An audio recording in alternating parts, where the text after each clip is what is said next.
Bab 018. Ken, periksa tagihan kartu milik nyonya dan ibunya. Faro tidak menoleh, masih sibuk dengan keyboard laptop di depannya.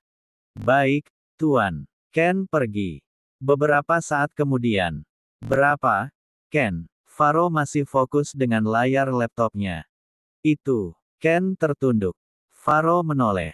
Cih, sebanyak apa? Memang pada dasarnya tidak ada wanita yang bisa menahan godaan kemewahan hidup, termasuk wanita sok suci itu. Faro melepaskan kacamatanya dan meletakkan di atas meja. Tidak ada, Tuan. Nyonya dan ibunya tidak menggunakan kartu itu sepeserpun. Ken mendekati Faro. Faro terkesiap, terkejut bukan main. Jangan bercanda, Ken. Faro jelas tidak percaya dengan apa yang diucapkan asisten pribadinya. Dia menatap tajam ke arah Ken. Saya tidak mungkin bercanda, Tuan. Saya sudah memastikan berkali-kali dan tidak mungkin salah. Ken membungkukkan badannya, menyerahkan lembaran kertas. Silakan, Tuan. Faro menerima lembaran kertas itu, membacanya teliti. Tidak ada tagihan. Apa yang sebenarnya terjadi? Kartu tanpa limit ini tidak disentuh sama sekali. Hahaha, lelucon macam apa ini? Apa kau membelikan nyonya pakaian, buku, atau apapun, di luar sepengetahuanku, Ken? Faro menebak, tatapan matanya menelisik tajam. Tidak, Tuan. Buku dan uang jajan nyonya sepertinya didapat dari gajinya sebagai pekerja paruh waktu di salah satu minimarket. Sementara untuk baju, nyonya hampir tidak pernah membeli baju baru dalam 1 bulan ini. Baju yang dikenakan nyonya adalah baju yang sama, baju milik nyonya sebelum menikah dengan Anda. Ken menjelaskan rinci. Kenapa? Kenapa? Win, tidak mungkin ada wanita yang tidak silau dengan gelimang harta. Apa kau mendapatkannya dari laki-laki lain? Apa Agra memberimu uang? Kau benar-benar mengecewakan aku, Win. Pikiran Faro berkecamuk, segala prasangka buruk tentang istrinya menggelayuti hatinya. Faro mengeluarkan ponselnya, mengaktifkan GPS dan melacak keberadaan Wina. Apa jadwalku setelah ini, Ken? Faro bangkit dari tempat duduknya. Setengah jam lagi Anda ada rapat dengan perusahaan Andara Group. Ken membungkuk. Batalkan rapatnya, Ken. Faro meraih jas yang tergantung di punggung kursi. Mengenakan dan merapikannya. Di dalam mobil. Di mana anak itu? Bukan di kampus dan juga bukan di minimarket. Faro bergumam di sela-sela konsentrasi menyetir mobil. Pusat perbelanjaan. Menaikkan alisnya. Apa yang dia lakukan di sini? Kencan. Faro membuka laci mobil, mengeluarkan masker dan topi lalu mengenakannya. Hal ini dia lakukan tentu saja untuk menutupi wajahnya. Akan sangat merepotkan jika Wina mengetahui. Faro diam-diam sedang membuntutinya. Faro keluar dari mobil, bergegas memacu langkahnya memasuki salah satu mall terbesar di kota itu. Sesekali matanya melirik layar smartphone untuk memastikan posisi Wina saat ini. Itu dia. Cih, tempat makan. Faro mencibir, masuk ke dalam salah satu tempat makan, duduk di meja yang berjarak cukup dekat dengan Wina. Apa di mansion makanan yang disajikan pelayanku tidak cukup mewah dan mengenyangkanmu, Wina? Faro menggeram, kesal bukan main. Hampir saja dirinya kehilangan kewarasan, menghampiri Wina dan melayangkan tinjunya di wajah Agra yang terus menatap wajah istrinya. Dia istriku, ada hak apa kau menatapnya seperti itu? Kau belum tahu sedang berurusan dengan siapa, nak. Lamanya, Wina mendengus. Maaf, jalanan macet. Seorang perempuan duduk di antara Agra dan Wina. Entah mengapa Faro justru merasa lega ketika mendapati Wina tidak hanya jalan berdua dengan Agra. Alasan klasik, Liz. Wina mencibir. Serius. Alisa menaikkan kacamatanya. Kalian sudah pesan makanan. Aku juga lapar. Belumlah, nunggu dirimu kan. Hahaha, jadi seperti itu. Serius. Tahu tidak tadi di jalan. Hahaha, yang benar saja. Percakapan yang terdengar tidak terlalu jelas cukup mengganggu hati Faro, terlebih ketika melihat Wina tersenyum dan tertawa secara bergantian. Faro jelas tidak suka itu. Di depanku kau tidak pernah tertawa seperti itu, tetapi di depan laki-laki lain kau bisa tertawa lepas. Kau benar-benar wanita yang luar biasa, Wina. Faro sudah tidak bisa menahan amarahnya, Faro lebih memilih pergi sesegera mungkin. Faro memacu mobilnya dengan kecepatan penuh, jelas sekali Agra sedang berusaha mendekati Wina. Berkali-kali Agra memperlihatkan perhatiannya. Sial, berani bermain di belakangku. Kau belum tahu siapa aku, Wina. Faro memukulkan tangan ke setir mobil. Wina, melakukannya berkali-kali, mengumpati dan memaki Wina. Mansion. Waktu menunjukkan pukul 5 sore. Selamat datang, Nyonya. Beberapa pelayan menyambut kedatangan Wina. Wina hanya mengangguk dan tersenyum sopan. Dia melangkah melewati beberapa ruangan di mansion itu sampai suara Faro menghentikan langkahnya. Berhenti. Duduk. Faro memerintah. Wina mendekat, melepas tas dan meletakkan di samping tubuhnya. Kenapa pulang terlambat? Faro tidak mengubah posisinya, masih bersandar di punggung sofa dengan majalah di tangannya. Sebenarnya tadi pagi aku sudah bilang akan pulang terlambat, tetapi kau sibuk di depan laptopmu. Sepertinya kau tidak mendengar apa yang aku sampaikan. Sepulang kuliah tadi aku mampir ke mall cari buku sekalian cari makan. Wina menjelaskan. Cari makan. Kau pikir di mansion ini tidak cukup banyak makanan? Faro melirik, melayakkan tatapan tajam. Dia kenapa, sih? Biasanya tidak pernah peduli aku mau pulang terlambat atau pulang cepat, kenapa sekarang tiba-tiba marah? Bukan begitu, hanya kebetulan sedang ada tugas kuliah dan sekalian cari makan. Wina memberanikan diri mencuri pandang. Raut wajahnya mengapa menyeramkan seperti itu. Aku buat salah apa? Dengan siapa? Faro berusaha bertanya setenang mungkin, meski amarah di hatinya bak lelehan lahar yang siap menyembur. Teman, jawab Wina hati-hati. Ada apa? Mencoba memberanikan diri untuk bertanya. Hahaha, kau baru 1 bulan kuliah di tempat itu, Wina. Kau bahkan masuk ke kampus royal dengan status mahasiswi yang mendapatkan beasiswa. Faro mengubah posisi tubuhnya. Kau pikir ada berapa banyak orang yang mau berteman dengan mahasiswi beasiswa sepertimu? Faro melempar majalah tebal itu ke atas meja. Wina terkejut, otaknya mulai bisa diajak bekerja sama. Meski pertanyaan tentang sikap Faro yang terkesan aneh menggelayut manja di hatinya, tetapi Wina harus tetap berbicara setenang mungkin. Dunia ini tidak selalu diisi oleh orang-orang picik, Faro. Orang-orang yang sedikit-sedikit membawa kasta, membedakan golongan manusia sesuai harta yang dimiliki.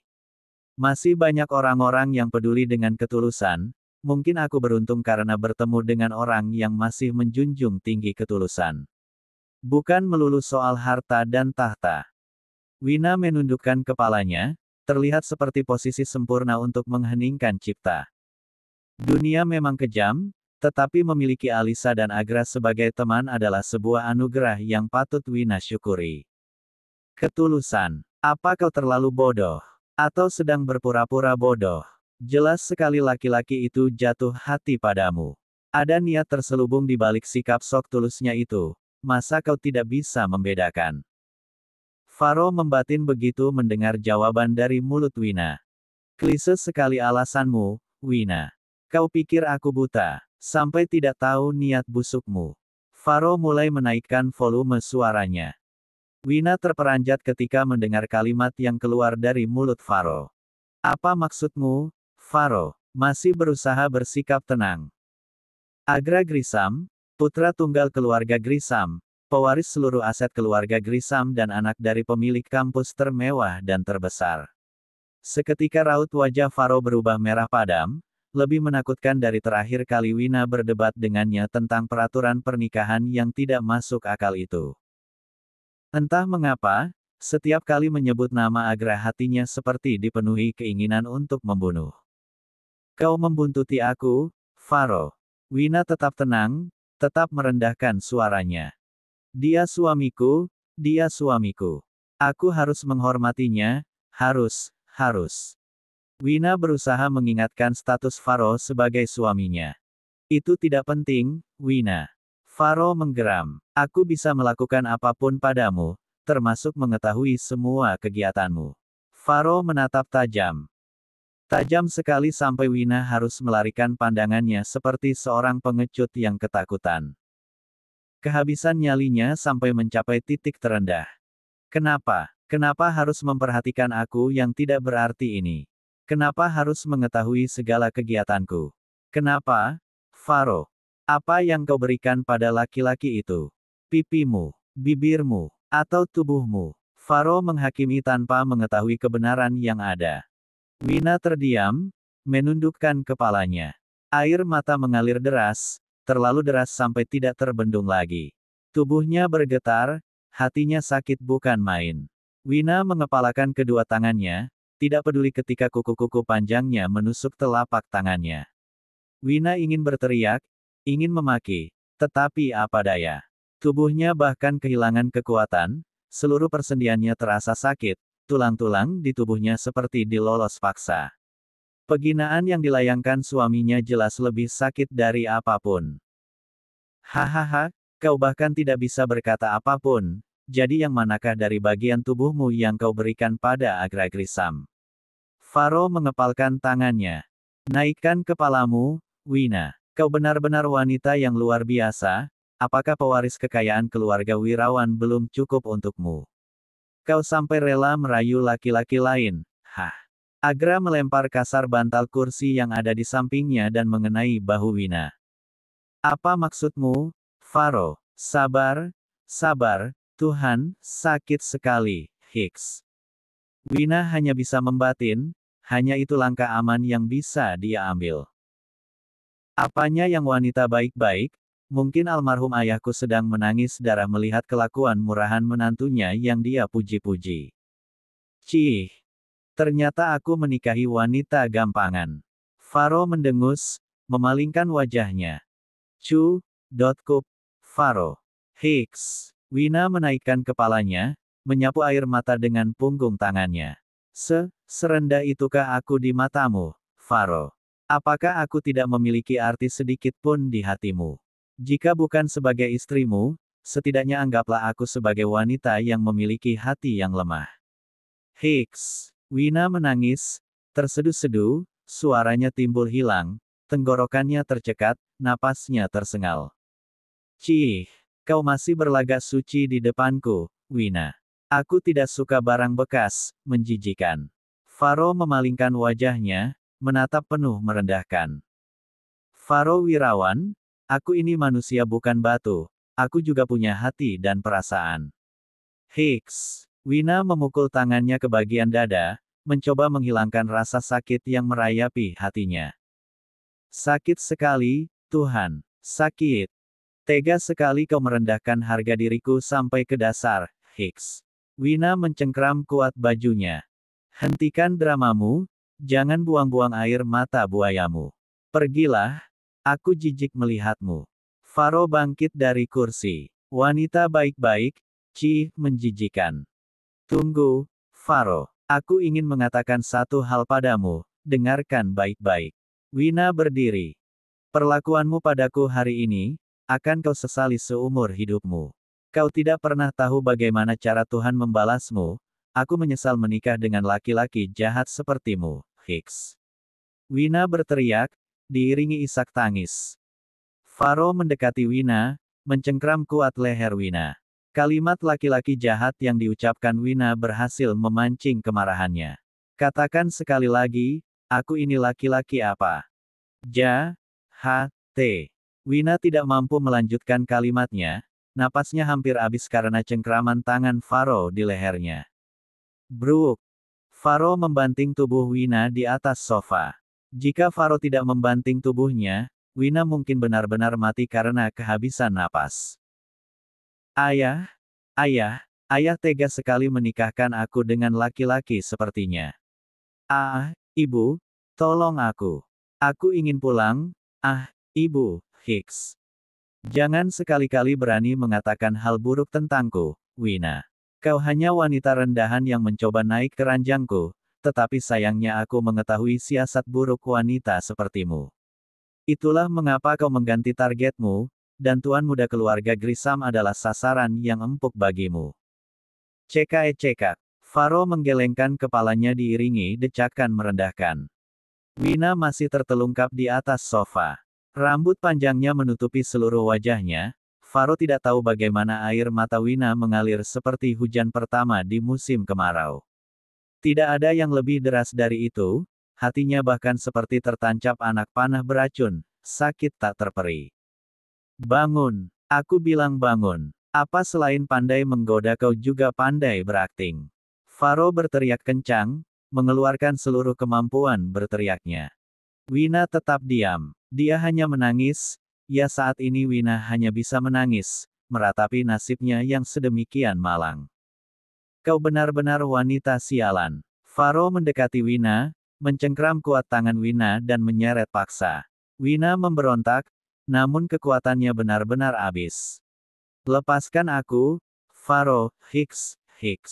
Suara Wina semakin parau. Tangannya terus memukul lengan tangan Faro, tetapi Faro semakin menguatkan cengkeraman tangannya. Faro menyeret Wina, menaiki satu persatu anak tangga, mendorong pintu kamarnya dan menutup rapat. Begitu sampai di dalam kamar, Faro melempar tubuh Wina ke atas ranjang. Ayo, tunjukkan bagaimana caramu merayu Agra. Tunjukkan padaku, aku akan memberimu banyak uang. Lebih banyak dari yang diberikan laki-laki itu. Wina turun dari ranjang dan berusaha melarikan diri dari amukan suaminya. Sekali lagi Faro berhasil mencengkram tangan Wina dan menjatuhkan tubuh Wina di atas ranjang. Tunjukkan padaku. Apa kau tidak mengerti? Faro mulai menaikkan suaranya. Isakan Wina benar-benar tidak bisa memadamkan bara amarah di hatinya. Bara yang sudah berkobar dan siap melahap habis tubuh Wina. Faro berjalan mendekati sofa, meraih bantal sofa dan melemparkan bantal itu ke wajah Wina. Mungkin melempar tubuh Wina ke sofa masih belum cukup untuk Faro, sampai-sampai bantal sofa pun dia jadikan sasaran kemarahannya. Kau bisu, Wina. Keluarkan kemampuan berdebatmu dan jawab pertanyaanku. Faro naik ke atas ranjang, Wina mundur. Naas tubuhnya terbentur kepala ranjang, dalam sekejap Faro sudah berada di depannya. Faro kembali mencengkram leher Wina sampai kepalanya mendongak ke atas, Wina terbatuk. Faro melepaskan cengkraman tangannya di leher Wina, kali ini sasaran berikutnya adalah kedua pergelangan tangan Wina. Faro mengangkat kedua tangan Wina ke atas dengan tangan kanannya, sementara tangan kirinya berusaha melepaskan kaos rajut yang dikenakan Wina.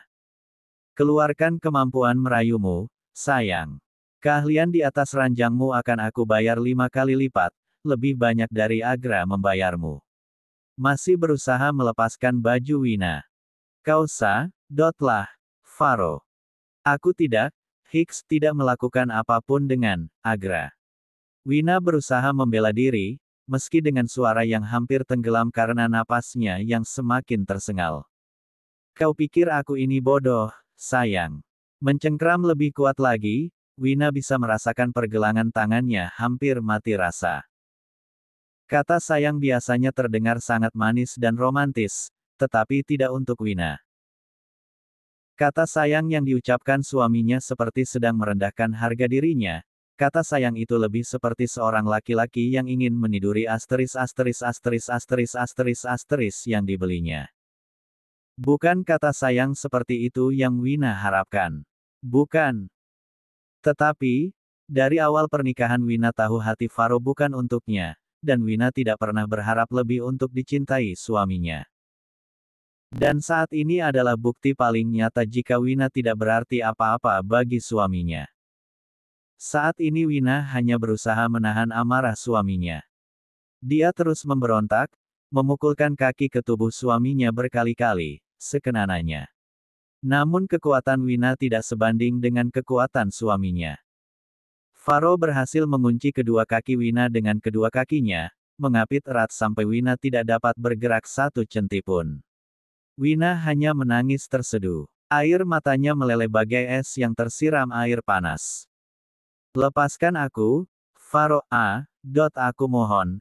Aku minta maaf, Higgs, aku mohon, Higgs. Wina mengiba, berkali-kali memohon belas kasih Faro, tetapi sepertinya benar dugaan Wina jika Faro adalah manusia yang tidak memiliki hati dan perasaan. Hati Faro tidak tersentuh sedikit pun ketika melihat lelehan air mata yang menganak sungai di wajah Wina. Hatinya seperti tertutup rapat oleh amarah, oleh kecemburuannya. Apa kau melakukannya karena cemburu? Bukankah kau tidak mencintaiku, Faro? Seharusnya kau tidak melakukan ini padaku, kau menyakiti aku, Higgs. Ibu, Lia, tolong aku. Aku sendirian dan aku ketakutan. Higgs. Batin Wina. Faro kembali menggeram. Bagaimana dia memangsamu? Hah. Faro berhasil menarik kaus rajut dari tubuh Wina, melemparkan begitu saja. Teronggok di lantai. Untung Wina masih menggunakan kaus pelapis, meskipun tipis tetapi cukup untuk mengulur waktu.